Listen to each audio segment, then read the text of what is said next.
Bien, je vous propose maintenant de débuter ce webinaire donc, dédié à la diversification vers les marchés de la santé. Donc, je suis Marie-Laure Bouzy du pôle Aerospace Valley. J'interviens au sein du service innovation du pôle.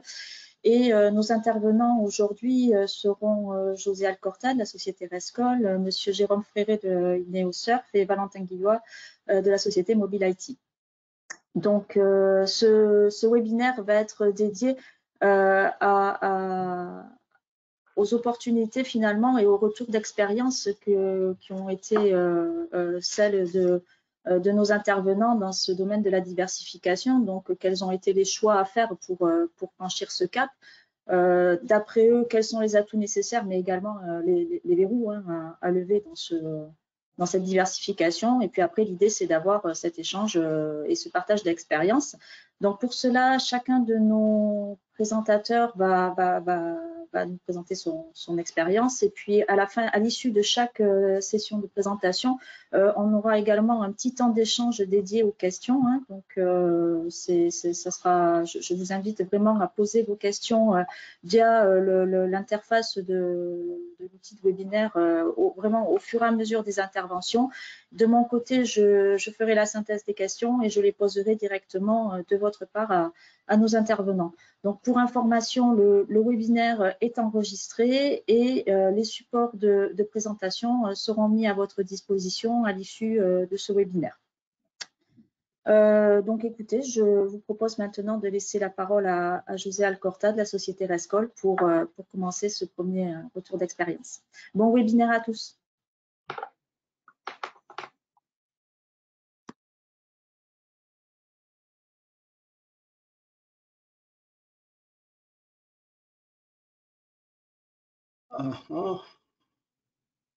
Oui, bonjour à tous. Donc, je ne sais pas si... Voilà. Donc, est-ce que l'écran s'affiche bien? Très bien, impeccable. Parfait. OK. Donc, voilà. Donc, je suis José Alcorta, je suis le gérant de la société Rescol. Donc, nous sommes en bureau d'études donc, sur Bordeaux. Je vais faire une présentation.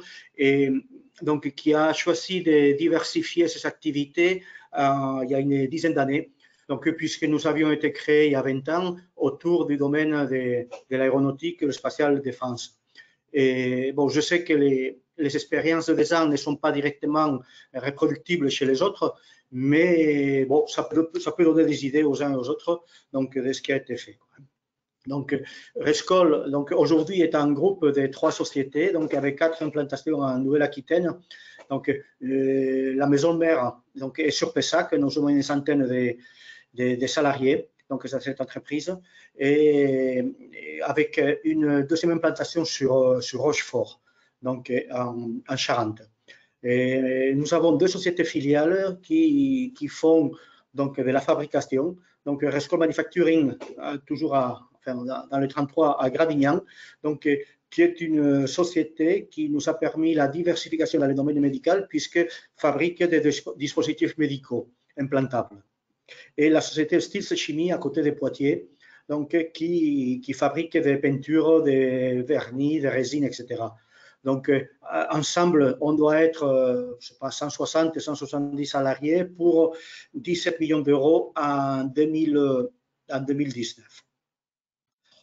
Et voilà, donc, quels sont nos métiers? Donc, les métiers de Rescol, donc, c'est de faire du testing et de la R&D sur des matériaux, donc notamment des matériaux polymères, donc qui vont servir à fabriquer des composites, des résines, des encres, des vernis, donc ce type de matériaux. On fait de la formation et de l'inspection des technologies éco-innovantes. Et donc, les 2 filiales, comme je vous disais tout à l'heure, donc on fabrique des dispositifs médicaux d'un côté et on fabrique donc des adhésifs, des peintures, des vernis, etc. Voilà un peu ce qu'on fait. Donc, si vous venez, je vous invite à venir nous rendre visite, donc dès qu'on pourra bouger tranquillement, quoi. Donc, là, lorsque vous voyez nos laboratoires, c'est ça, c'est des laboratoires d'essais, des ateliers, des structures, des endroits où on peut faire des tests sur des matériaux, etc. Ouais. et donc on peut faire des études donc, sur des matériaux. Je passe rapidement sur ça, donc ceux qui sont intéressés sont invités à venir chez nous. Donc aujourd'hui, donc, on fait 40% de notre chiffre d'affaires dans le domaine aéronautique et spatial défense, donc, dont environ 30% dans l'aéronautique civile. Le 25, enfin, en gros, les 10% restants, c'est le spatial et la défense. Et 25% dans la santé et le dispositif médicaux. Ça, c'est uniquement pour Rescol, pas pour le groupe, c'est uniquement Rescol.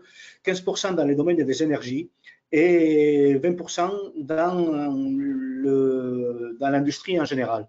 Donc, comme vous voyez sur l'histogramme sur la gauche, pardon, donc l'année 2019 a été une année très très bonne. Donc, on a fait plus 16 et quelques pourcents par rapport à l'année précédente. Et l'année 2020, elle était partie sur la même dynamique. Et bien sûr, comme nous tous, on a été brutalement stoppés donc, au cours du premier trimestre du fait de la crise sanitaire qui se transforme donc, petit à petit en crise économique. Et donc, nous avons la chance, donc, là je passe des diapos, donc on est dans l'année 2010, donc heureusement qu'au cours de l'année 2010, on avait fait le choix donc, de diversifier nos activités, parce qu'à l'époque on était 80%, comme je vous disais tout à l'heure, donc 80% dans le domaine aéronautique et spatial défense. Donc, et on s'était dit, il faut qu'on aille vers d'autres domaines qui soient donc, moins cycliques de manière naturelle, et aussi donc, ne pas dépendre uniquement d'un seul domaine donc, dans notre chiffre d'affaires. Donc à cette époque-là, donc, de manière un peu pompeuse, donc, on peut dire qu'on avait fait une étude stratégique pour savoir vers quel domaine nous devions aller, ou comment on pourrait faire de manière un peu plus large, comment on pourrait faire pour pérenniser nos activités. Donc on a défini une démarche suivant 4 axes principaux. Donc, la diversification, donc ne pas dépendre uniquement d'un seul domaine industriel. Donc, on a dit, donc, on va aller vers le domaine médical, donc, et on verra pourquoi. Donc, et on va aller aussi vers le domaine des nouvelles énergies. Donc, c'est une nouvelle qui demandait des matériaux donc, pour pouvoir faire le stockage de l'hydrogène, le GNL, la pile à combustible, etc. Ouais. Donc, on a choisi aussi de nous différencier, donc, puisque nous avons beaucoup de concurrence publique ou semi-publique. Donc, comme on dit sur le monde, c'est une boutade chez nous, mais on dit, nous, le low cost, on a à l'intérieur de nos frontières, quoi. Hein. Donc, nous, on a beaucoup de concurrence publique ou semi-publique. Donc, et pour nous différencier, nous avons fait le choix d'élargir le domaine des TRL de nos prestations. Donc, aller vers, non seulement faire des études, des tests, mais aller vers des pilotes, fabriquer des pilotes, voire fabriquer des produits. Quoi. Donc, on a choisi d'aller vers la recherche de récurrence de nos activités. Donc, pour limer les pics donc, et les creux, les pics à la limite, on s'en fout, mais les creux, donc, c'est donc, de notre chiffre d'affaires mensuel. Donc, pour ça, on fait des choses. Donc, on a beaucoup développé l'activité analyse, test et caractérisation, donc en parallèle de l'activité R&D. Donc, ce qui fait qu'on a des rentrées récurrentes. Et donc, on s'est investi beaucoup dans les projets collaboratifs, notamment des projets européens. Donc, on a une cellule donc, qui travaille à Bruxelles donc, sur le domaine européen, des projets européens. Quoi. Et quatrième point, donc, on a choisi de développer et commercialiser et fabriquer des produits propres. Donc aujourd'hui, notre filiale Stils Chimie, donc à Poitiers, donc fabrique des colles, des peintures, des primaires, etc. Ouais. Mais toujours sur des domaines et des marchés des niches. Donc on n'est pas concurrent des gens qui sont installés. Quoi. Donc on travaille sur des domaines des niches. Donc on a dit on va aller vers le domaine médical. Donc, on s'est rendu compte que finalement, le domaine médical et le domaine aéronautique avaient beaucoup de points en commun. Donc, nous, on travaille, enfin, dans le domaine aéronautique, on travaille tous avec donc des systèmes qualité ISO 9100. Après, on a le NADCAP, les qualifs des clients, etc. Mais on peut dire que c'est la même chose dans le domaine médical, puisqu'on a la ISO 13485 qui est vraiment très proche de la 9100, quoi. Donc, on n'a pas le NADCAP, on a des marquages CE. On a donc les autorités nationales de santé donc, qui doivent donc, nous qualifier. Et après, donc, il y a des qualifications clients, tout comme nous avons des qualifications clients dans l'aéronautique. Donc, un point commun aussi, c'est des exigences techniques donc, très hautes. Donc, le zéro défaut, c'est la norme pour tout, quoi, donc à sortie d'usine. Et malheureusement, c'est donc un point commun aussi, c'est que les durées des qualifications sont très longues. Donc, ils vont au-delà des 2 ans, donc, ou 3 ans. Donc, bon, ça, vous connaissez, puisque suivant les pièces donc, dans l'aéronautique, on peut aller donc, dans des domaines, dans des durées beaucoup plus longues. J'ai marqué attention au Covid, c'est parce qu'on a vu de ces derniers temps que n'importe qui, donc depuis la ménagère jusqu'au Fab Lab, donc pouvait fabriquer des produits, donc des masques, des gels, des machins, etc. Ça donne une mauvaise image, une image qui est totalement fausse du domaine médical. C'est pas du tout ça, quoi, hein. Donc on ne peut pas rentrer comme ça, donc du jour au lendemain, quoi, hein. Donc il faut un fort investissement humain et financier, donc pour être qualifié. Et surtout, il faut bien comprendre donc, le marché et les exigences techniques et surtout réglementaires. Le domaine de la santé, donc, ça va de parallèle avec le domaine donc, réglementaire. Qui vit de fortes barrières d'entrée, mais une fois qu'on est de l'autre côté de la barrière, bon, mais c'est quand même, voilà, donc on a un avantage concurrentiel. Donc, cependant, est-ce qu'ils vont nous demander, donc, est-ce que ce domaine va demander, et c'est quelque chose que vous connaissez déjà parce que dans le domaine aéronautique, c'est la même chose, c'est on a des très fortes exigences au niveau de métrologie et contrôle, très fortes exigences donc, en traçabilité aussi, quoi. Quelques points en commun, c'est que ce n'est pas l'automobile, donc c'est la taille de l'os des moyennes séries. Donc, ce n'est pas des très grosses séries, il n'y a pas de très grosses cadences, quoi. Donc, ce qui est important aussi, c'est que dans le poids final le prix final de la pièce, donc il y a un point important de tout ce qui est système de management de la qualité et le prix de l'assurance, donc puisqu'on est responsable de ce qu'on fabrique. Vous êtes habitué aux OTD, au QD, donc c'est quelque chose que vous allez retrouver dans les domaines donc, médical.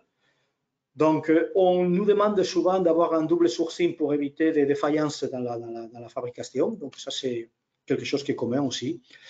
Et ce qu'il y a de bien, c'est qu'une fois qu'on est dedans, c'est très difficile donc, qu'on nous mette dehors, puisque changer des process ou des sous-traitants, c'est quand même quelque chose qui n'est pas très simple. Donc, bon, il y a des dossiers de justification, d'analyse des risques.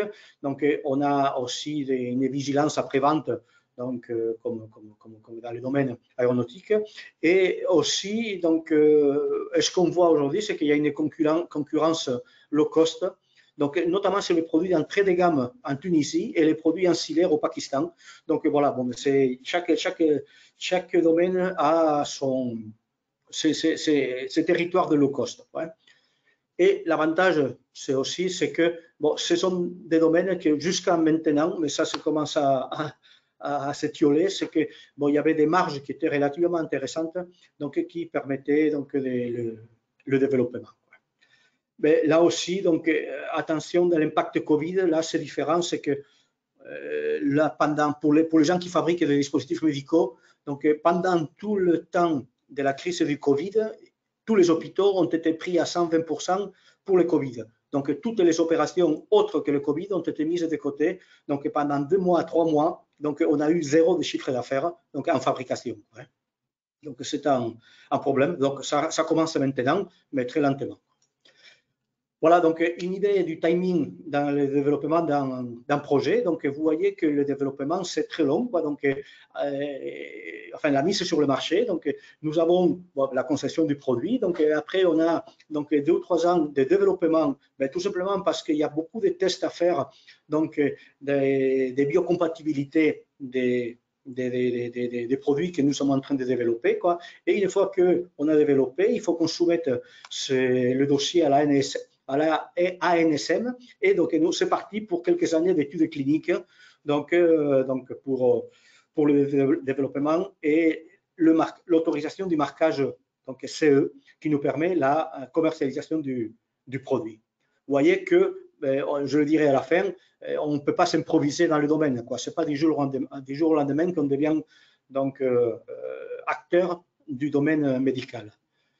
Qu'est-ce qu'on peut dire? Ce qu'il y a quelques différences, c'est que dans le domaine aéronautique, nous avons en général les produits, on va fabriquer donc les produits finaux, c'est des avions, c'est des énormes pièces donc de toutes les tailles qui sont assemblées pour fabriquer un avion.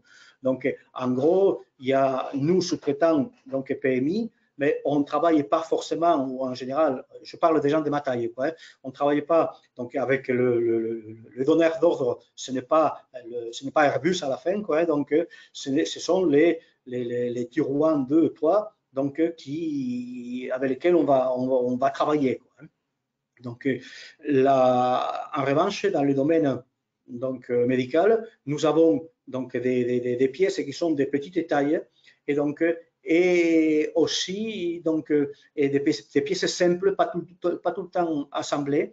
Donc, le sous-traitant, nous, on peut travailler directement avec notre OEM, dans notre domaine, ça s'appelle un fabricant réglementaire, qui peut être soit un grand groupe, mais ça peut être aussi une PMI, donc qui sous-traite la plupart des activités à des PMI. Donc, l'intégration dans le domaine, je trouve qu'elle est plus simple dans la chaîne, je trouve qu'elle est plus simple dans le domaine médical que dans le domaine aéronautique.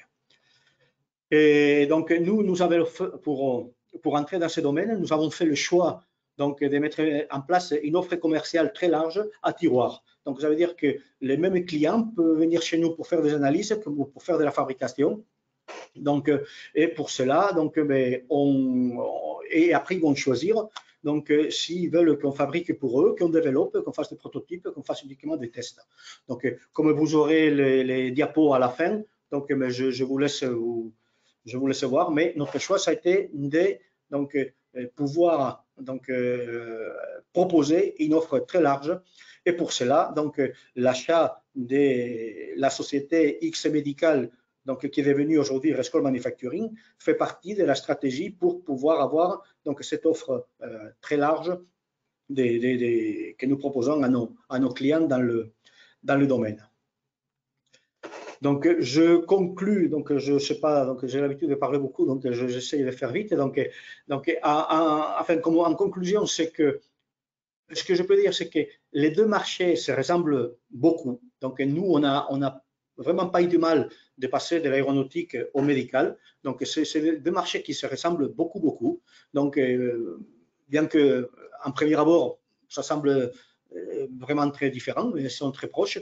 Donc, ce qu'il faut se dire, c'est que dans les deux marchés, l'investissement est très important et donc le ROI est plutôt long.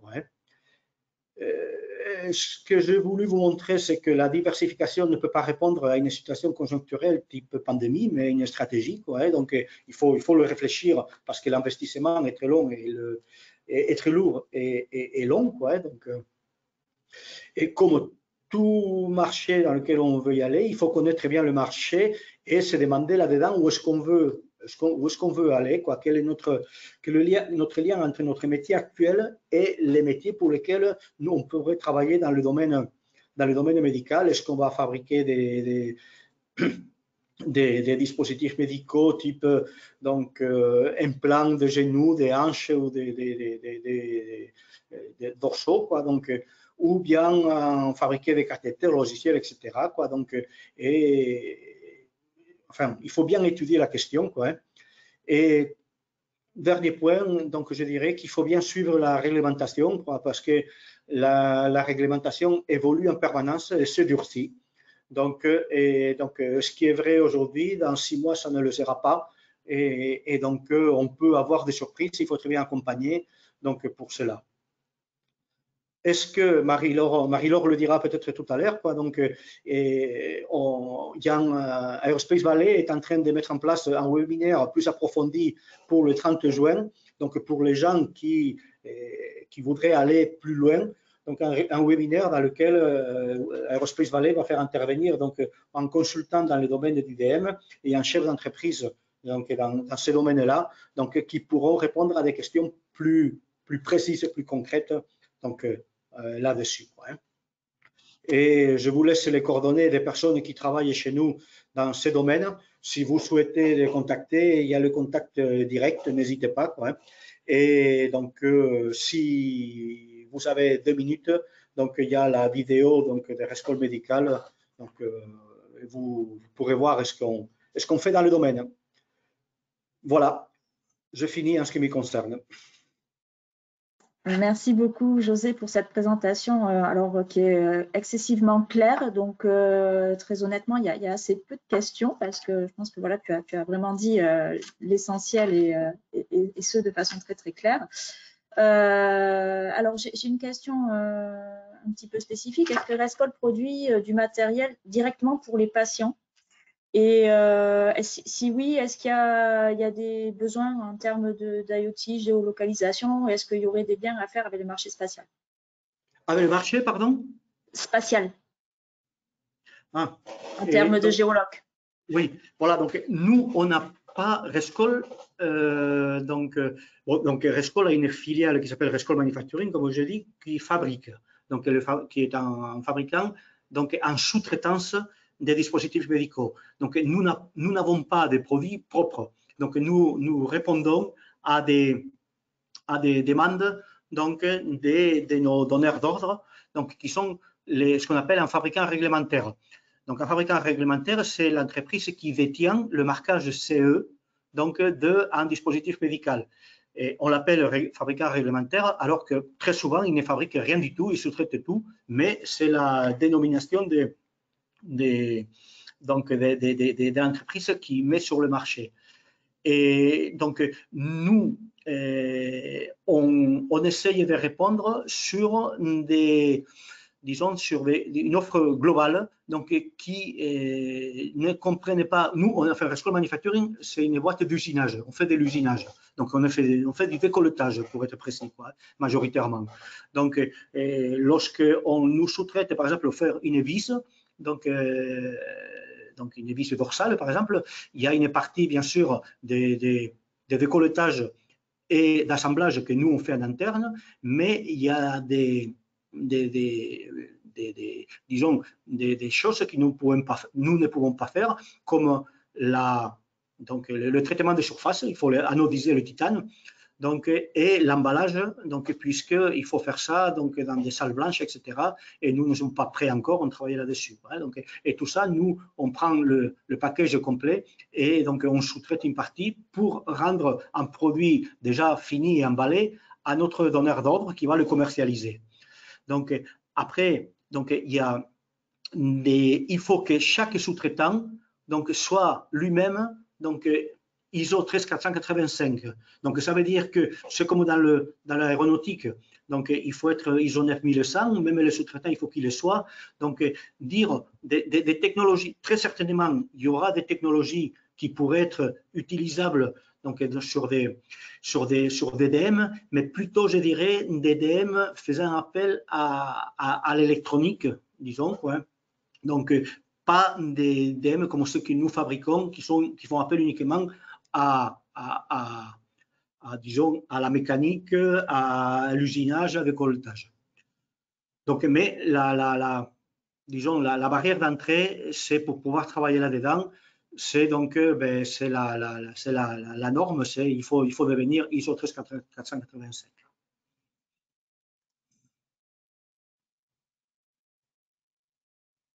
Je ne sais pas si j'étais clair. Oui, très bien. C'est moi. Si je mets le micro, ça marche mieux forcément. Donc pour enchaîner là sur ta réponse, donc tu as parlé de cycles de développement très longs, enfin assez longs, on va dire pour des produits implantables. Quid des matériaux non implantables? Oui. Est-ce qu'on est sur les mêmes durées de développement? J'imagine que non. Oui, voilà. Donc, effectivement, donc là, je ne sais pas si on voit ma diapo encore, donc je viens de mettre. Oui. Donc là, est-ce que le cycle que j'ai mis là, donc ça répond à un matériau implantable. Donc, c'est un cas réel. Hein. Donc, on développe aujourd'hui, donc pour un fabricant réglementaire, on développe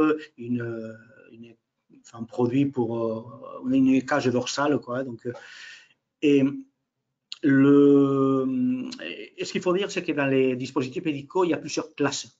Donc, et la classe, ben, c'est comme dans le domaine aéronautique, ça dépend de la criticité. Donc, effectivement, une paire de lunettes, c'est un dispositif médical. Un pansement, c'est un dispositif médical. Donc, mais une vis qui va vous être plantée en plein milieu de la colonne dorsale ou en cœur artificiel est un dispositif médical. Vous pensez bien que les exigences réglementaires ne sont pas les mêmes suivant le produit et donc comment il va être utilisé. Donc effectivement, donc pour des produits qui ne sont pas implantables, donc le temps de mise sur le marché pour obtenir le marquage CE est beaucoup plus faible. C'est pour ça que l'intérêt du webinaire qui aura lieu le 30 juin, donc, auquel je vous recommande chaudement de vous inscrire, c'est que donc là, on pourra rentrer plus dans le détail, donc, puisque suivant donc, le produit sur lequel qu'on souhaite commercialiser, donc les exigences réglementaires ne vont pas être les mêmes et parfois la barrière n'est pas très simple, quoi, hein. Donc c'est pour ça que je disais qu'il faut bien connaître la réglementation, il faut très bien accompagner parce que suivant de quel côté de la barrière donc on se place dans la classe du dispositif médical, le temps et le coût de développement ne vont pas être les mêmes. Alors, j'ai une dernière question avant de laisser la parole à Jérôme Fréré. Sur cette diapo, justement, où on voit le macro-planning d'un projet. Moi, par mon expérience, je sais que dans la phase de conception, la phase de développement, on peut trouver de l'accompagnement auprès d'entités diverses et variées, que ce soit des entités comme le pôle ou autres associations. Comment est-ce qu'il y a également de l'accompagnement possible dans la phase d'études cliniques? Comment vous avez fait, vous, côté RESCOL, pour passer ce cap? Est-ce qu'il y a des structures qui peuvent aider à mettre en place ces essais cliniques, surtout quand on n'a pas l'habitude? Oui. Donc, bon, effectivement, il y a tout ce qu'il faut donc, dans le périmètre du pôle, il y a tout ce qu'il faut pour accompagner les entreprises, donc, pour faire donc, tous les tests précliniques et cliniques. Donc, nous, dans les cas réels dans lesquels on a eu à travailler, donc, enfin, les tests cliniques, ça coûte un bras. C'est vraiment très cher, quoi, hein. Donc, les précliniques ne sont pas mal non plus, mais enfin, les cliniques. Donc, là, en termes généraux, donc, ils ne sont pas aidés donc, facilement, quoi. Donc on peut trouver, enfin, il y a tous les prestataires. Donc, on peut trouver donc, des aides d'accompagnement financier. Donc, cela dit, donc, ce sont des tests qui sont vraiment très, très chers. Donc, nous, on a eu des cas, par exemple, dans lesquels un certain nombre donc, de tests donc, vont pouvoir être faits dans le cadre des projets collaboratifs. Donc, des projets donc, type projet européen. Et donc là, ça nous permet de combiner donc, les fonds propres des entreprises, donc les aides directes aux entreprises et les aides des projets collaboratifs, donc pour pouvoir financer donc ce type de tests. Merci beaucoup, effectivement, effectivement, il a commencé assez compliqué. C'est une mécanique, quoi, comme tout, quoi. Donc, il faut bien connaître. Il y a des structures, donc, et donc le pôle en est une, donc qui permettent de coordonner l'ensemble des forces possibles pour pouvoir arriver au bout et obtenir le marquage CE. Merci beaucoup pour cette intervention. Je le redis à nouveau, très très clair, mais c'était très très bien. Je laisse maintenant la parole à Jérôme Fréré de la société INEOSurf qui a une autre approche, un autre point de vue. Et donc voilà. Donc merci à toi, José. On va laisser la main à Jérôme maintenant.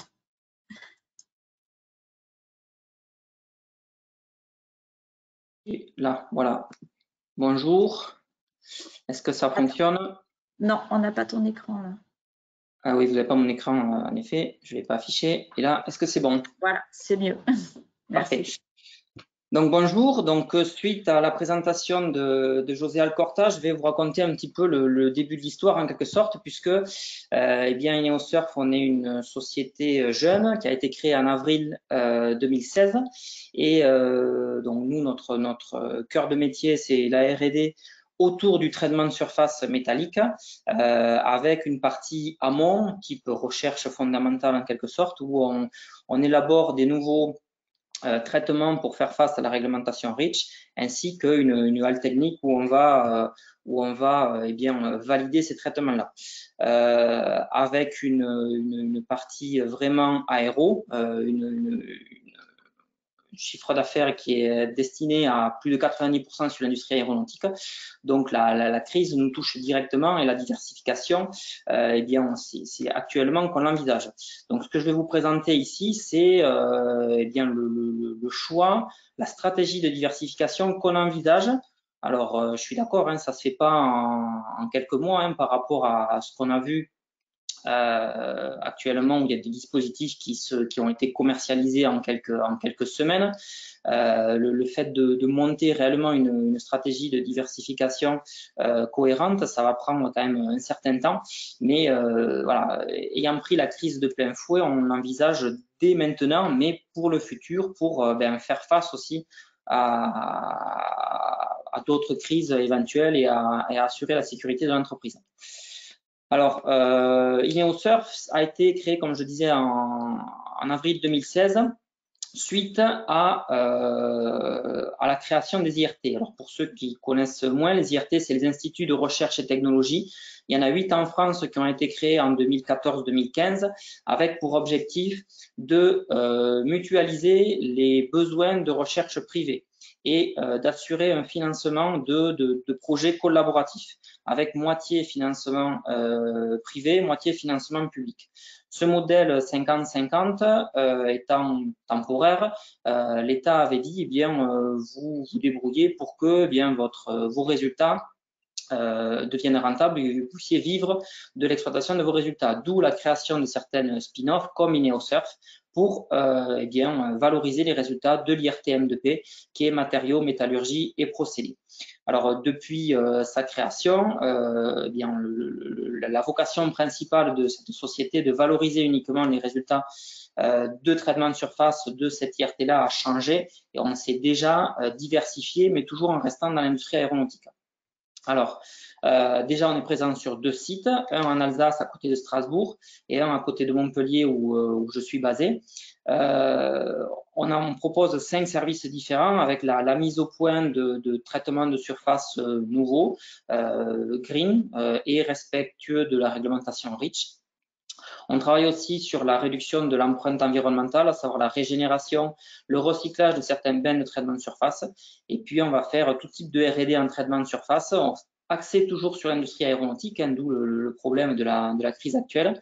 On peut aussi concevoir et réaliser des chaînes de traitement de surface, mais encore une fois, c'est de la diversification, mais à faible échelle. On reste axé dans le même domaine, l'approvisionnement des brouettes d'essai. Donc, on avait commencé une petite diversification et qui était légère et qui restait sur un domaine d'application particulier. En termes de chiffre d'affaires, eh bien, on était en forte croissance. En termes de personnel aussi, on a atteint une quinzaine de personnes maintenant. Mais qui a été stoppé net et c'est là qu'on s'est posé la question d'aller peut-être plus vite que prévu et d'aller vers une diversification différente. Avant de passer sur comment on a élaboré la stratégie, je vous présente nos moyens puisque c'est de là qu'on est parti. On a d'abord regardé qu'est-ce qu'on avait comme compétences et qu'est-ce qu'on avait comme moyens pour savoir qu'est-ce qu'on pourrait faire. Donc, on a toute une ligne qui pourrait être assimilée à une ligne de production, mais qui est en réalité assimilée à faire uniquement de la R&D sur des nouveaux procédés de traitement, sur des traitements chimiques simples, sur des traitements électrochimiques, en courant continu ou en courant pulsé, avec des parties préparation de surface de type sablage ou grenaillage, la partie peinture derrière. Enfin, on fait tout ce qui peut se faire autour du traitement de surface sur les anciens et les nouveaux procédés. Et on a aussi ce qui est normal quand on élabore des nouveaux traitements, on a toutes les techniques de caractérisation pardon, associées, que ce soit pour caractériser le solide, le revêtement lui-même, avec notamment de la microscopie électronique à balayage avec des sondes chimiques, ainsi que des appareils permettant l'analyse élémentaire en solution afin de déterminer les différents mécanismes chimiques de ce qui se passe et pouvoir élaborer de nouvelles solutions. On a aussi des appareils simples de labo qui nous permettent de faire des transferts de méthodes d'analyse et de suivre les nouveaux procédés simplement en atelier. Donc, voilà tout ce qu'on a. Et c'est à partir de là qu'on s'est dit, eh bien, qu'est-ce qu'on pourrait faire? Sachant que on travaillait, comme j'ai dit, majoritairement à plus de 90% pour le secteur aéronautique, les autres 10% étant pour l'industrie. Alors, on avait un petit peu la même stratégie que Rescoll, en termes de pour éviter d'avoir des avances de trésorerie trop importantes et d'avoir des pics et des creux. On s'était aussi tourné vers l'analyse de suivi des bains de traitement de surface pour avoir une rentrée récurrente, tourné aussi vers des subventions et des projets collaboratifs subventionnés par la région, l'État, l'Europe, pour bien avoir aussi sécurisé une partie de notre chiffre d'affaires annuel. Cependant, voilà, quand arrive une crise comme on l'a vécu ces derniers mois, ça ne suffit plus. L'axe de service qui est la réduction de l'empreinte environnementale et le recyclage des bains, la régénération de certains bains. Pour en dire deux mots, c'est un bain typiquement d'attaque ou d'usinage chimique qui va être régulièrement régulièrement. On enlève le polluant métallique et on fait les niveaux des principes actifs du bain et on le remet en production. Donc ça permet de limiter la quantité de rejets et ainsi que les coûts de transport etc.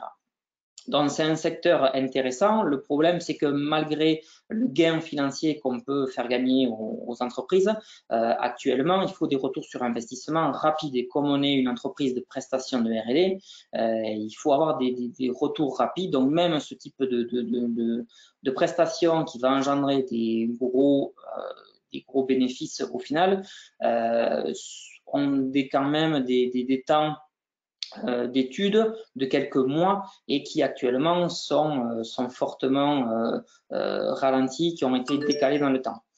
Il y a une demande clairement de la demande de prestations et des baisses des consultations que l'on a vues et que l'on voit encore.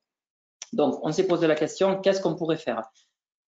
D'abord, on a essayé de regarder qu'est-ce qu'on avait en interne et sur quoi on pouvait se baser. Donc, on a comme expertise la partie traitement de surface, la partie chimie, on a des outils de caractérisation et on a l'expertise environnementale dans la dépollution, régénération et éventuellement décontamination sur lesquelles on travaille aussi. Et une idée, donc ça n'a pas été cherché très loin puisque le masque, on en a entendu parler, on en entend et on entendra parler.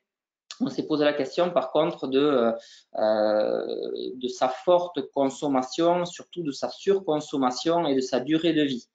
Là, il y a beaucoup de masques qui sont jetables, même les masques réutilisables, eh bien, le sont que avec un nombre d'utilisations limité, puisqu'en général, c'est entre 10, 20, voire 30 dans la plupart des cas, que leur régénération, qui est souvent un lavage en machine à 60 degrés, qui est le plus simple, qui est préconisé, peut quand même être dégradante et que si on veut quelque chose de qualité, alors là on se pose la question, dispositif médical ou pas dispositif médical, qui va jouer justement sur le temps de développement et le temps de commercialisation. Donc ça, c'est des questions qui est réellement à se poser.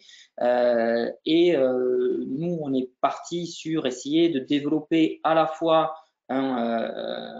des nouveaux matériaux, un masque avec un matériau différent, puisque notre cœur de métier, bien que ce soit le traitement de surface, mais on travaille sur les matériaux et sur la surface, on modifie une surface de matériaux. Donc on va travailler sur un nouveau tissu en quelque sorte, qui soit bactéricide et virucide, et sur un système de décontamination. Voilà, le système de décontamination qui serait rapide, qui serait sain pour le tissu lui-même et qui permettrait surtout de limiter, encore une fois, l'impact pour l'environnement, d'utiliser les masques plus longtemps et du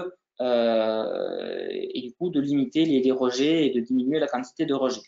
Donc, pour ça, on a des compétences en interne pour l'élaboration des matériaux, pour la caractérisation des matériaux, puisqu'il va falloir regarder plein de choses, notamment par rapport à la chimie de surface, par rapport à la porosité. Sur le système de décontamination, là aussi, il va falloir le concevoir. Ça, c'est des choses que l'on peut faire puisqu'on conçoit des lignes de traitement, donc on a les outils adaptés.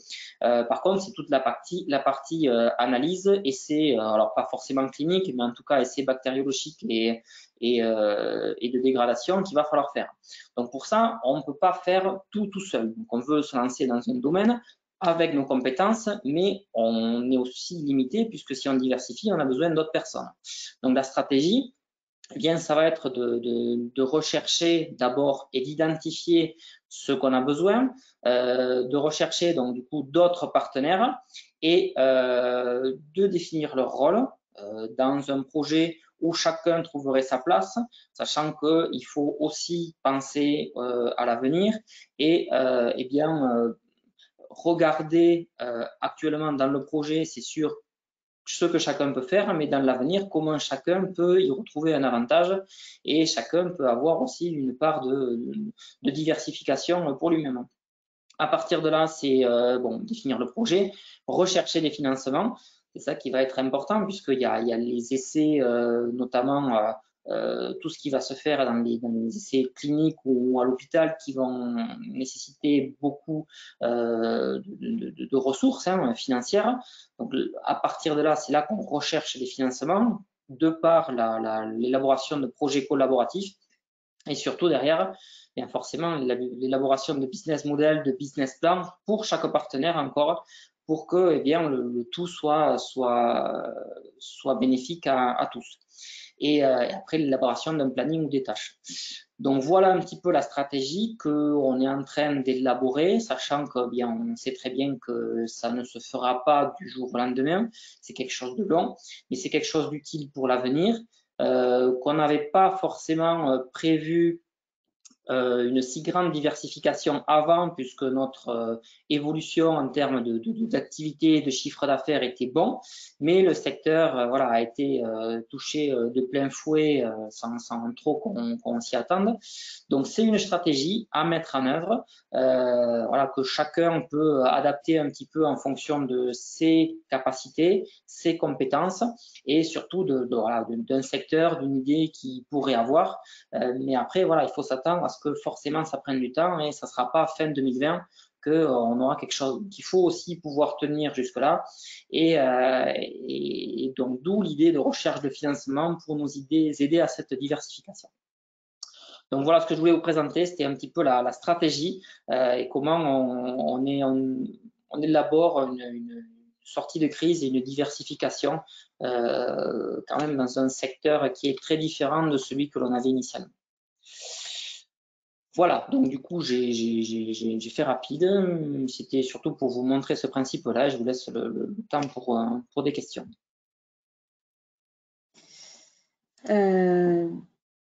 Merci Jérôme pour cette présentation également très très claire. Alors d'autant plus claire que voilà, c'est vrai que il n'y a pas masse de questions actuellement parce que je pense que tout le monde est effectivement dans cette idée de mettre en place cette stratégie de diversification. Une question par rapport à votre projet de diversification juste sur le slide précédent. À ce jour, vous en êtes à quelle étape? Est-ce que vous avez besoin de partenaires? Enfin voilà, quelles sont vos attentes à ce jour-là, Ben, on en est On en est, je dirais, si vous voyez ma souris par là, donc on a identifié certains partenaires. Après, il faut que, comme je le disais, hein, que chacun puisse y trouver son avantage et puis son avantage et aussi envie d'une diversification. Donc cette partie-là, on l'a déjà passée, mais voilà, rien n'est encore définitif. Et un projet se monte à plusieurs et chaque partenaire est encore le bienvenu, sachant que rien n'est finalisé. On en est plutôt à ce stade-là. Les financements, pour l'instant, on a identifié certaines sources, 2 sources potentielles. Voilà, on cherche bien qu'on veuille quand même aller assez vite. On veut aussi se démarquer par rapport à d'autres systèmes qui sont en train d'être élaborés aussi. Hein. On sait qu'il y a d'autres projets qui se montent actuellement. Ce qu'on veut viser, c'est vraiment la qualité et être sûr de ce qu'on propose et qu'on ait fait tous les tests nécessaires et que derrière, on n'aura pas un produit qui capotera, enfin, un projet qui n'ira pas jusqu'au bout ou parce qu'un partenaire sera pas forcément intéressé au final, qui sera reparti dans on va dire son domaine principal et non plus parce que on aura mal fait ou on aura passé trop vite une étape et que le produit ne se commercialisera pas. Donc, on va dire que tous les points ont été plus ou moins abordés, même le business model, la recherche de partenaires aussi. Mais après, voilà, si j'invite la personne qui a posé cette question à me contacter éventuellement et on peut encore discuter d'un partenariat. D'accord. Donc voilà, justement, alors je fais un petit aparté par rapport à une question qui m'arrive là pour la recherche de partenaires justement et de financement. On me pose la question de savoir est-ce qu'il y a un cluster type Aerospace Valley pour le médical. Alors oui, il y a un cluster, il y a plusieurs clusters, hein, que ce soit sur Occitanie ou Nouvelle-Aquitaine. Hein. Sur Occitanie, vous avez le pôle Eurobiomètre, qui est le pôle de compétitivité dédié santé. Vous avez côté Nouvelle-Aquitaine le cluster Avicenna qui est en train de se structurer et de prendre de l'ampleur. Pour information, côté Aerospace Valley, nous avons une activité bien sûr très liée à la santé de par des synergies qui se dessinent et les 3 intervenants ici en sont le plus parfait exemple. Donc, dans tous les cas, nous travaillons main dans la main avec les clusters médicaux. Nous avons des conventions avec notamment le CHU de Toulouse et la structure Innovpol Santé qui a vraiment vocation justement à accompagner les porteurs de projets dans le développement de leurs projets liés au médical. Donc, dans tous les cas, voilà, si vous avez des besoins, si vous souhaitez avoir des partenaires, avoir des contacts, n'hésitez pas à revenir vers nous au niveau du pôle. On fera tout notre possible et tout le nécessaire pour vous donner les clés et vous ouvrir les portes des bons contacts. Donc effectivement, je me permets de le signaler puisqu'on travaille avec Jérôme sur le projet. Donc n'hésitez pas à nous contacter. Une autre question, Jérôme, sur plus l'activité, on va dire, aéro, hein, puisque donc ça, on a bien compris que c'était pour essayer donc de trouver d'autres marchés. Mais en ce qui concerne l'aéro, est-ce que déjà tu vois un redémarrage par rapport à cette activité à l'heure actuelle? Oui, on voit un petit. Donc, l'avantage, c'est qu'on avait déjà diversifié un petit peu nos sources. Donc, il y avait la partie analyse, qui était une récurrence voilà, d'entrée et de sortie. Alors, pendant la période du confinement, en termes d'analyse, voilà, ça a été énormément réduit, baisse de plus de 90% de nos demandes. On avait aussi des projets subventionnés dans des projets collaboratifs. Donc ça, c'est ce qui nous a permis de maintenir une activité. Pour le reste des prestations, des demandes qu'on avait, ça a été réduit. Voilà, encore une fois, on n'était pas loin de 90%. On a un démarrage, on voit un redémarrage, mais il y a certaines études qui devaient se faire, qu'on avait prévues, hein, qui étaient prévues pour mars, avril, qui, même malgré le déconfinement, ne se font pas actuellement. Elles ne sont pas annulées, mais elles sont pour l'instant retardées. Au moins en septembre, donc en termes au final voilà, on venait d'embaucher quelqu'un, voilà, en termes de chiffre d'affaires et rentrée financière, c'est pas ce qui avait été prévu initialement par rapport à le plan qu'on avait fait. Donc il y a un redémarrage, mais qui est de toute façon limité par rapport à ce qui a été prévu. Donc l'année va être difficile, il faut prévoir autre chose et surtout anticiper le futur. Mais pour la question, il y a un petit démarrage, mais qui n'est pas celui qu'on aurait pu attendre. Merci. Alors, j'ai des questions qui arrivent. Est-ce que IneoSurf diversifie auprès de clients industriels de type ferroviaire, naval, concernant les compétences de base? Est-ce qu'il y a une transposition qui est possible?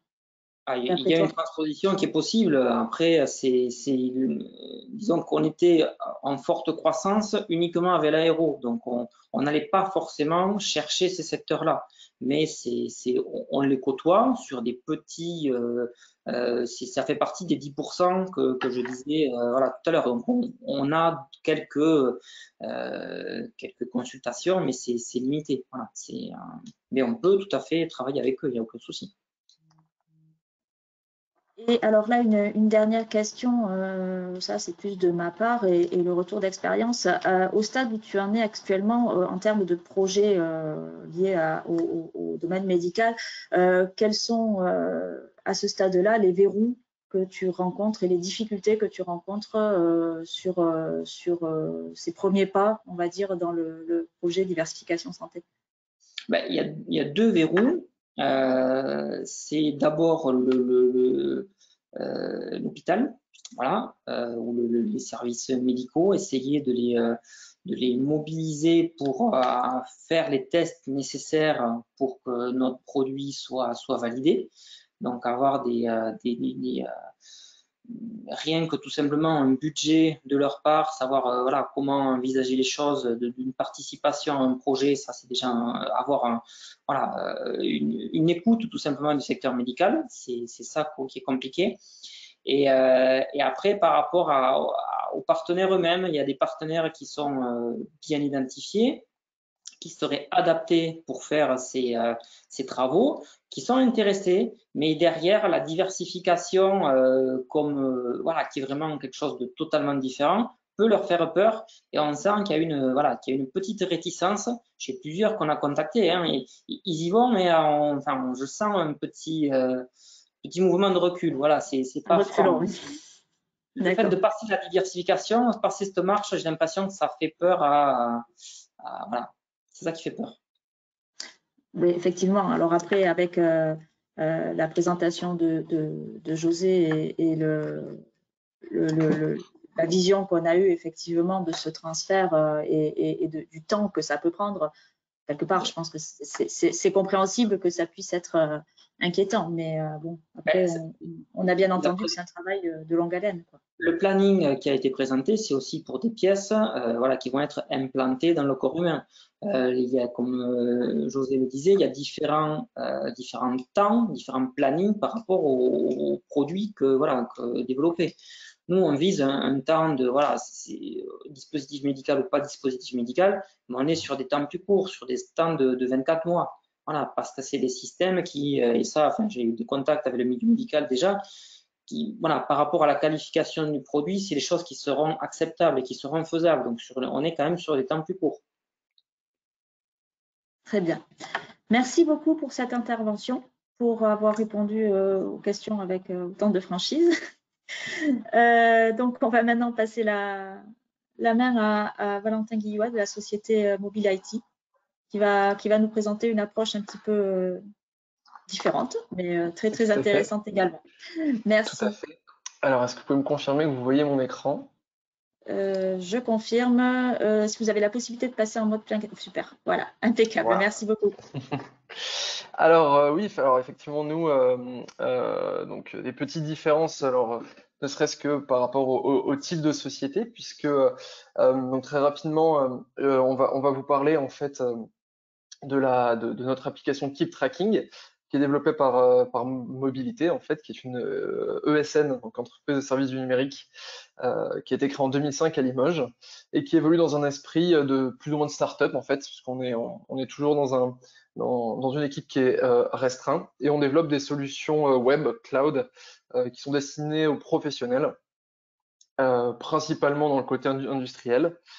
Et notre diversification, c'est arrivé en fait très récemment et lié au coronavirus, en fait au Covid. Quelques mots très rapidement sur l'application. Donc Keep Tracking est une application qui est à la base de traçabilité, alors dite industrielle, même si l'application est très souple, qui a été développée en partenariat avec une branche de Safran qui s'appelle Safran Helicopter Engines, qui est située dans le sud de la France à Bordes. Et c'est une application, comme en fait le reste de notre suite logicielle, qui est cloud, donc disponible en fait donc via une simple connexion internet sur PC, smartphone, tablette, et on a également une application dédiée. Et tout le concept autour de cette application, c'est qu'elle est en fait modulaire et hautement paramétrable. Ça veut dire qu'en fait chaque écran, chaque formulaire, s'il y a des impressions d'étiquettes, des éditions de rapports, vous le verrez par la suite, tout ça est 100% paramétrable. C'est vous qui allez pouvoir intervenir à chaque moment de votre flux et modulaire en fait, puisque vous allez le voir tout à l'heure. On a l'application est composée de différents modules en fait pour répondre à différents besoins. Et enfin, un autre point intéressant, c'est l'offre SaaS, en fait, donc Software as a Service, logiciel en tant que service, tout en un. C'est-à-dire que, en fait, en fonction de vos besoins, on peut vous fournir l'application, le matériel et également le support, en fait, via un système de loyer, en fait, donc qui s'adapte en fonction de vos besoins et des modules souhaités. Donc très rapidement, je vais vous montrer une vidéo de présentation. Donc je m'excuse d'avance, il n'y a pas de son, donc je vais la commenter au fur et à mesure. C'est une vidéo qu'on a tournée chez notre client, donc Safran Helicopter Engines, à Bordes, encore une fois, et qui va vous présenter en fait les différents modules disponibles dans l'application à ce jour, donc 3. Le module Core qui permet de digitaliser des formulaires, le module Delivery qui en fait est plus autour de la gestion de colis, et le module Service qui fait de la gestion de workflow, vous verrez ça par la suite. On s'intéresse donc au module Core ici, avec donc l'écran de personnalisation en fait de création de formulaires.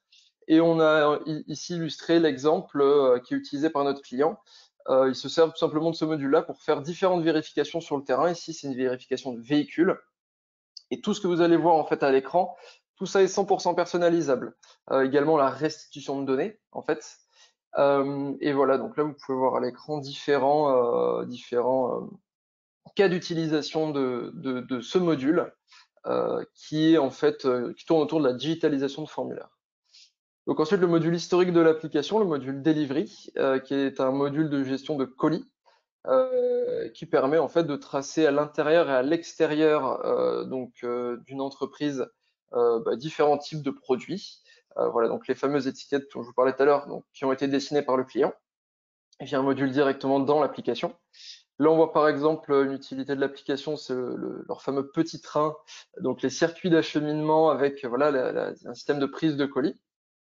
Je ne vais pas m'étendre trop sur le sujet parce qu'on sort un peu du cadre de la présentation, mais on a tout un système d'optimisation tourné sur la livraison de colis.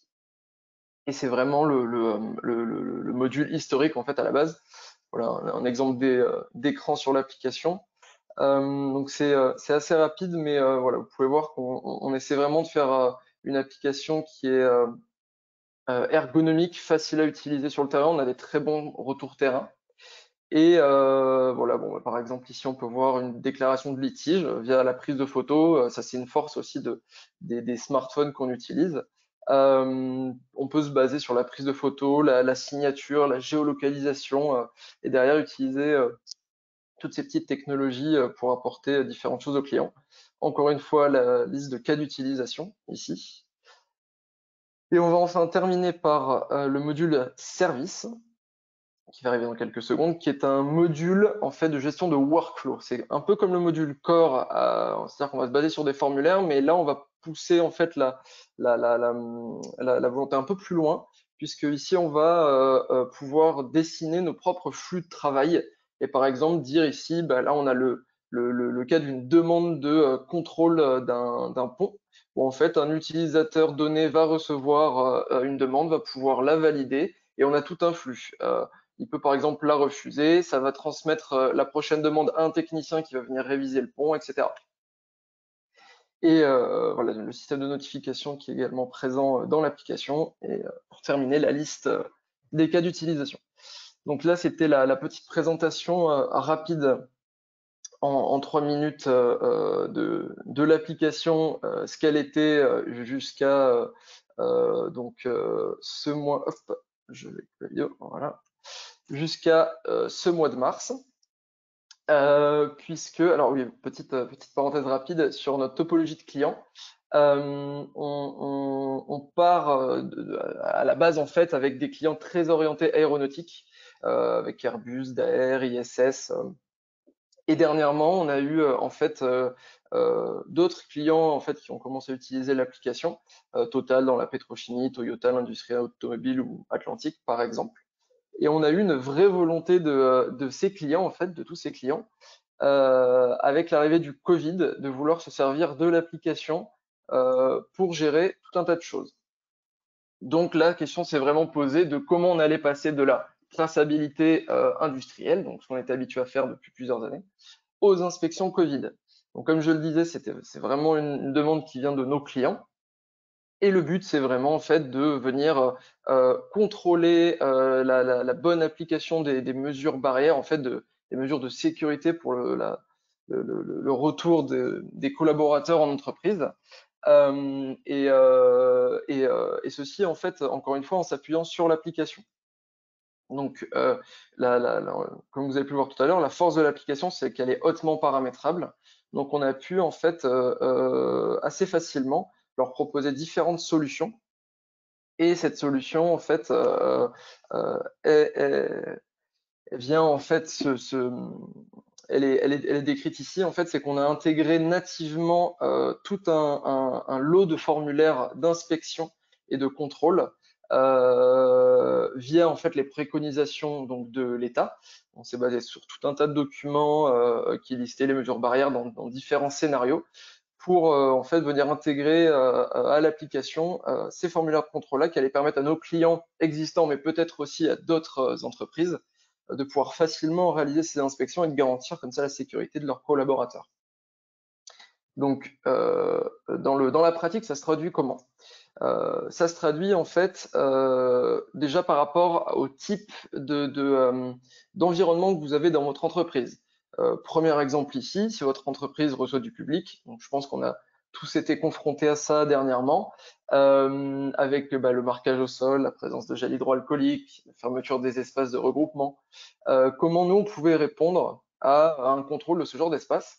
Eh bien, en fait, tout simplement, vous voyez ici à l'écran, on a dessiné en fait en se basant sur l'application ce formulaire d'inspection ici, qui permet en fait de venir contrôler différentes choses. On va notamment choisir la topologie d'espace, si c'est un espace public ouvert, fermé, ça peut être un supermarché comme l'accueil d'un service public.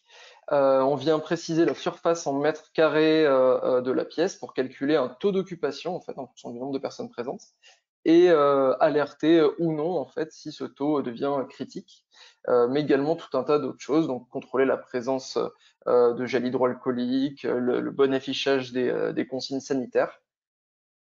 Et cet exemple que vous voyez là, on l'a ensuite décliné dans beaucoup d'autres types d'environnements. On l'a par exemple ici décliné sur quelque chose qui, pour nous en fait, en tant que ESN, nous parle beaucoup, donc c'est les bureaux. Puisque, alors, pour ceux qui sont au courant, il y a les fameux 4 mètres carrés à respecter par bureau, mais également alors c'est encore une fois un peu pareil, restreindre ou alors adapter les lieux de vie, les lieux de regroupement, donc des entreprises. Donc ça va être par exemple limiter l'accès à la machine à café, organiser la cafétéria de telle manière que les personnes ne soient pas trop proches. Et ces consignes-là vont aussi s'appliquer par exemple aux salles de réunion, où si des réunions présentielles, j'entends, doivent quand même se tenir, que les personnes soient bien espacées, qu'elles portent bien le masque, etc.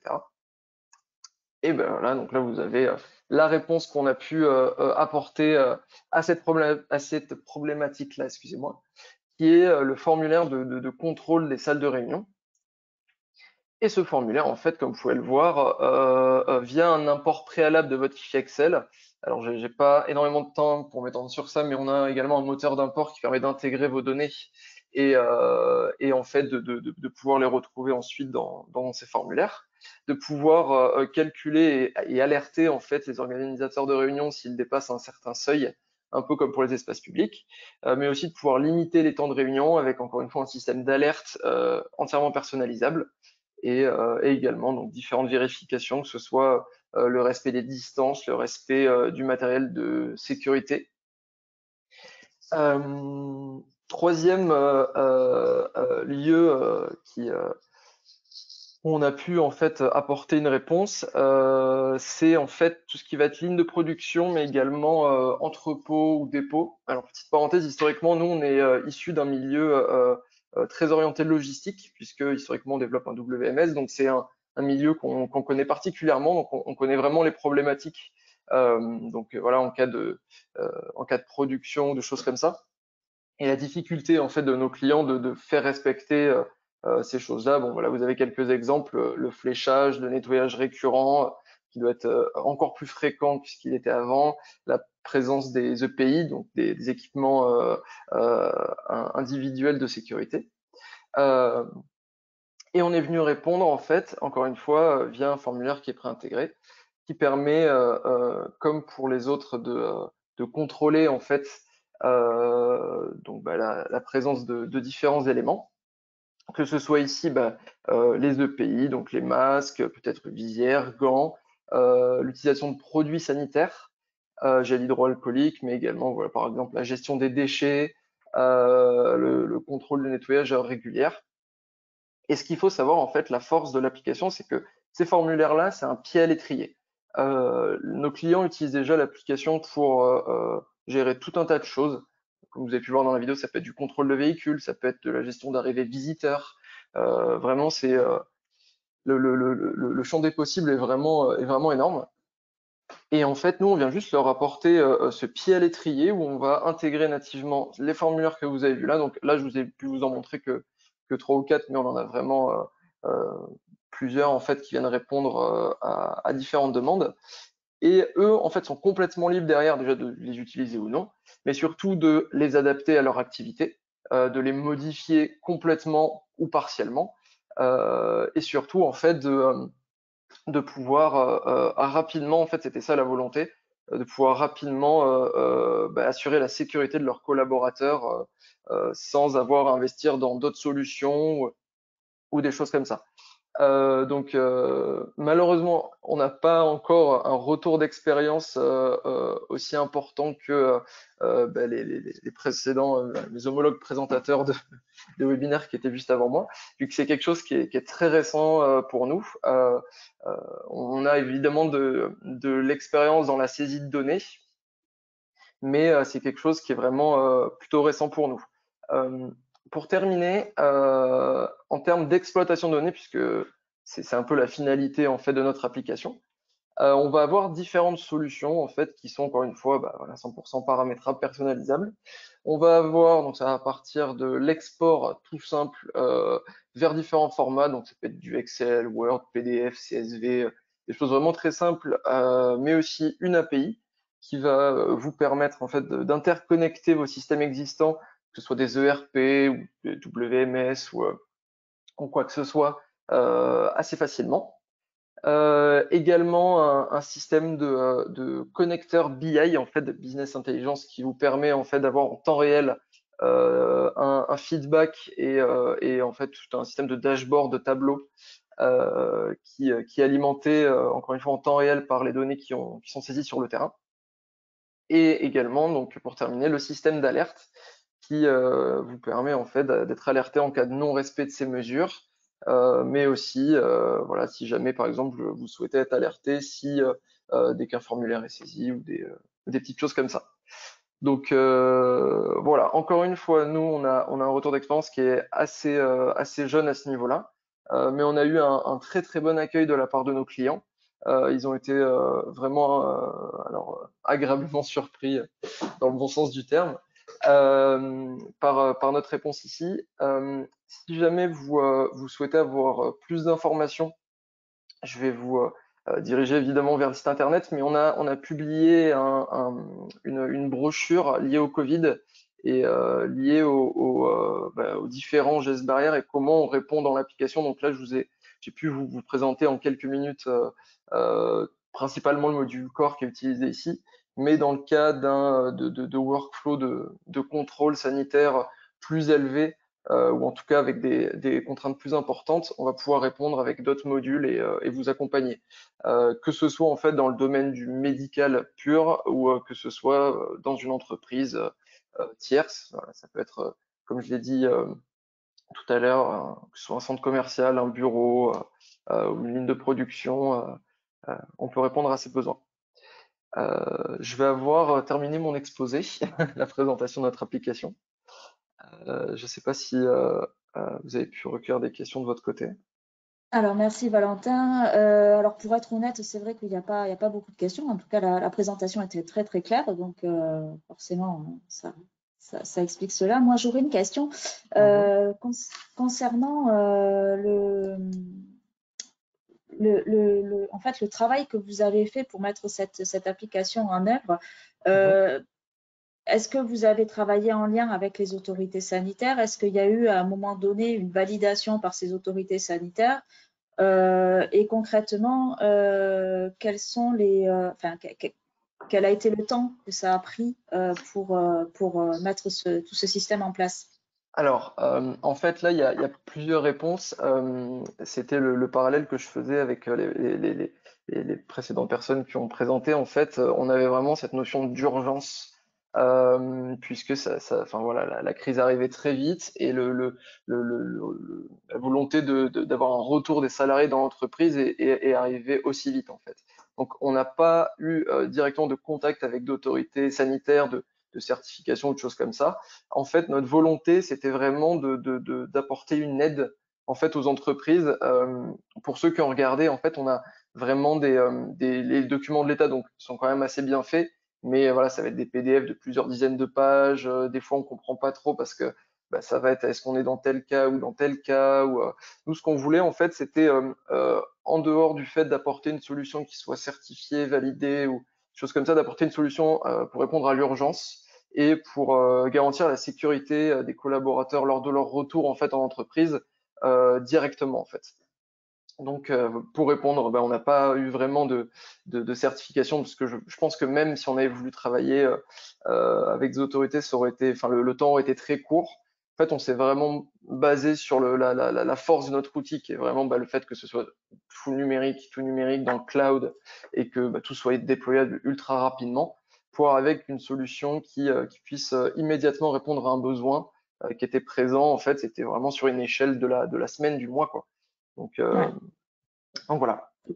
Effectivement, vous avez réagi comme vous disiez au départ en mode start-up et C'est donc ça. de capacité à produire cet outil. Alors une autre question, est-ce que ce module, alors très honnêtement, j'ai pas entendu cette réponse dans votre présentation. Est-ce que il est intégré au package ou est-ce qu'il y a possibilité de l'avoir uniquement en tant que produit propre? Ouais, en fait, donc les modules se complètent en fait, mais peuvent être aussi disponibles indépendamment. Donc le module core en fait, d'où son nom, c'est vraiment le cœur de l'application puisqu'il contient en fait toute la gestion des choses un peu barbantes, les droits, les utilisateurs, mais aussi cette gestion de formulaire en fait. Qui permet de répondre à beaucoup de problématiques. Et les autres modules peuvent venir se greffer ou pas en fait. Donc on part avec ce module core qui est vraiment donc ce qu'on appelle un best cost. On n'est pas sur du low cost, mais on veut vraiment apporter une solution pour toute typologie de clients, topologie pardon, de clients, et vraiment pouvoir répondre rapidement. Voilà, l'application est déployable en quelques heures. S'il y a une petite société ou même un grand groupe nous appelle, voilà, on peut répondre avec ce module. Les autres modules, voilà, viennent se greffer à la solution et peuvent être activés ou pas en fait d'un mois à l'autre. On peut, c'est aussi la force là. Alors ça peut être péjoratif, mais on va vraiment avoir une solution qui peut être presque jetable, puisqu'on va avoir des clients qui vont peut-être avoir besoin d'un peu plus de choses, d'un peu plus de fonctionnalités sur cette période un peu bizarre de retour en entreprise où on a beaucoup de contrôles, de choses comme ça à faire. Et ensuite, peut-être vont vouloir retourner à leur ancienne activité et peut-être plus avoir besoin de ces modules. Et c'est la force de ce principe du SaaS, cloud, et de ce côté modulaire en fait. C'est que eux, d'un mois à l'autre, ils vont pouvoir réguler le nombre d'utilisateurs en fonction du nombre de licences. Ils sont complètement libres par rapport au module. Ils nous passent un coup de fil, on peut leur activer un module. La facturation, c'est juste automatiquement. Donc voilà. D'accord. Ensuite, j'ai une ou deux questions, alors un peu plus techniques. Hein. La première concerne la sécurisation de vos données. Comment ça se passe? Alors, oui. Ouais, allez-y. Voilà. Et la seconde concerne la géolocalisation en termes de précision. Et voilà, est-ce que c'est la géolocalisation du smartphone ou est-ce qu'il y a des devices particuliers qui sont associés? Alors, on a, en termes de sécurisation de données, on a une expérience assez importante avec un client, alors que je ne peux pas citer pour des raisons contractuelles, mais qui a été très pointilleux sur des détails de sécurité. En fait, c'est un client qui est lié à la défense. Et on a en fait différentes offres d'hébergement. On a l'offre classique cloud où là on garantit en fait la sécurisation de données via en fait un système de chiffrement de données. Donc alors c'est un peu technique, mais c'est ce qu'on appelle du chiffrement bout à bout en fait. À partir du moment où la donnée rentre dans l'application, vous la saisissez sur votre smartphone, sur votre PC, dans votre navigateur, jusqu'au moment où elle est stockée et ensuite sauvegardée, etc. En fait, elle est chiffrée du début à la fin. Donc et ensuite tout ça est répliqué dans différents data centers. Tout est stocké en France, mais on a en fait donc encore une fois dans le cloud, on se base sur des leaders en fait en termes d'hébergement à ce niveau-là. Mais s'il y a un besoin, une volonté d'avoir une sécurisation vraiment plus, on va dire, vraiment poussée, on a une offre un peu personnalisée d'hébergement où en fait on va venir se calquer sur votre demande ou vos exigences. Ça peut être, voilà, si vous voulez que l'application soit hébergée absolument chez tel hébergeur, un hébergeur souverain français qui est peut-être certifié par l'État, peut-être pour du stockage de données médicales ou des choses comme ça. Nous, on s'adapte en fait. Mais voilà, on a vraiment une grosse passe sur la sécurisation de ces données-là, puisqu'on va avoir en fait beaucoup de choses, beaucoup de données en fait de différents secteurs qui doivent être sécurisés donc sur les serveurs. Et par rapport à la géolocalisation, donc actuellement, ce qui est disponible vraiment aujourd'hui, on se base sur la géolocalisation du smartphone. Donc en fait, comme vous utilisez quand vous avez Maps ou des choses comme ça. Ça va être plus pour tout ce qui va être géoloc extérieur, donc optimisation de circuits d'acheminement, qu'on va dire inter ou exter, puisqu'on peut avoir des choses à l'extérieur d'une usine également. Mais on va également avoir en fait quelque chose qui arrive très prochainement, c'est l'IoT, avec donc que ce soit des boutons connectés ou aussi des systèmes de géolocalisation indoor en fait. Donc on est en discussion avec différents partenaires. Donc Covid oblige, c'est un peu décalé les plans, mais c'est quelque chose qui va arriver très prochainement et qui va permettre d'avoir, donc si le client le souhaite encore une fois, de pouvoir utiliser de la géolocalisation indoor et voilà, de pouvoir avoir une précision accrue à l'intérieur des bâtiments. Mais sinon, voilà, pour répondre simplement à la question, on se base en natif sur la géolocalisation du smartphone. Merci beaucoup pour toutes ces réponses. Alors moi, ce que je retiens, c'est que finalement, vous, la crise Covid, ça a été vraiment, même si je n'aime pas associer ce mot à ce contexte, mais une opportunité effectivement que vous avez su saisir et vous avez su réagir en vous inscrivant alors à la différence peut-être des deux intervenants précédents, plus sur le volet sanitaire que réellement le marché clairement santé spécifique. Donc c'est effectivement sont bien deux approches, des approches différentes. Alors j'ai des questions, je pense qu'il y aura des mises en relation. De toute façon, vous recevrez, comme je l'ai dit, l'intégralité des informations, des présentations par email dès demain. Je remercie vraiment très très vivement nos intervenants pour la qualité de leur présentation, leur clarté, leur franc-parler, parce que je pense que c'est important aussi d'expliquer la réalité des choses, hein, ne pas se voiler la face. Pour finir, je rappelle, comme l'a présenté déjà José Alcorta, la tenue d'un webinaire le 30 juin prochain. De toute façon, vous en serez avertis par les canaux habituels au niveau du pôle, donc cette session d'information sur effectivement plus spécifique dispositif médical, mais le pourquoi et même au-delà de ça, dans le teaser, c'est plutôt annoncé comme le dispositif médical pour les nuls. Hein, donc, c'est vraiment la totalité du système qui sera balayé. Et donc, de la même façon, suite à la présentation de Jérôme Ferré, je vous rappelle qu'au niveau du pôle, nous sommes à votre disposition, à votre service pour vous aider à vous accompagner dans vos montages de projets et vous mettre en contact avec les personnes et les bons contacts. Voilà. Merci à tous de votre attention et je vous souhaite une excellente journée. Au revoir.